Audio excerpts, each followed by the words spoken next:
এসব কথা চলছে। এমন সময় হযরত আলী এবং আব্দুল্লাহ ইবনে মাসউদ রাদিয়াল্লাহু তাআলা আনহু তারা এসে হাজির হলেন।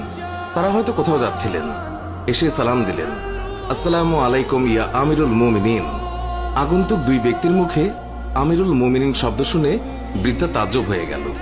সে ভয়ে কাঁপতে লাগলো আর ভাবতে লাগলো যে ওমরের সামনে তাকে এত গালমন্দ করেছে। দারুণ অনুতপ্ত হলো বুড়ি। হযরত ওমর বৃদ্ধাকে সান্ত্বনা দিলেন আর বৃদ্ধার হাতে 25টি স্বর্ণ মুদ্রা দিয়ে বললেন, বুড়িমা, তুমি এই চামড়ায় লিখে দাও যে কিয়ামতের দিন ওমরের কাছে আমার কোনো দাবি নেই। বৃদ্ধা তখন তাই করল। চামড়ার উপরে তা লিখে দিল বৃদ্ধা। আর হযরত আলী রাদিয়াল্লাহু তাআলা আনহু সাক্ষী হিসেবে তার উপরে দস্তখত করলেন। হযরত ওমর রাদিয়াল্লাহু তাআলা আনহু মুহাম্মদুর রাসূলুল্লাহ সাল্লাল্লাহু আলাইহি ওয়াসাল্লামকে অনুসরণ করে তালি লাগানো জামা পরতেন।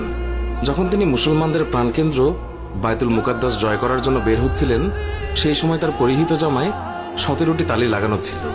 যখন তিনি তালিযুক্ত জামা পরিহিত অবস্থায় জেরুজালেমের উদ্দেশ্যে রওনা হয়েছিলেন, সাহাবাদের মধ্যে থেকে কেউ একজন হযরত আলী রাদিয়াল্লাহু তাআলা আনহুকে বললেন, ইয়া আলী, হযরত ওমর রাদিয়াল্লাহু তাআলা আনহুকে বলুন অন্তত আজকের দিনে তালিযুক্ত কাপড় খুলে একটু ভালো কাপড় পরিধান করার জন্য, কারণ তিনি ইহুদি খ্রিস্টানদের দেশে যাচ্ছেন। তারা হয়তো আমিরুল মুমিনিনকে দেখে বিরূপ মন্তব্য করতে পারে। তারা তিরস্কার করে বলতে পারে, মুসলমানগণ খলিফার জন্য একজোড়া ভালো কাপড়ের ব্যবস্থাও করতে পারেনি। আপনি খলিফাকে বুঝিয়ে বলুন। সাহাবাদের পিড়াপিড়িতে হযরত আলী রাদিয়াল্লাহু তাআলা আনহু কথাটি বলার জন্য হযরত ওমরের কাছে গেলেন, কিন্তু এমন কথা বলার সাহসী পেলেন না। কারণ হযরত ওমর রাদিয়াল্লাহু তাআলা আনহু তিনি এমনিতেই গরম। তারপরেও এমন স্পর্শকাতর বিষয়ে মুখটাই বা খুলবেন কিভাবে? অনেক চেষ্টা করলেন, কিন্তু কোনোভাবেই বলতে পারলেন না।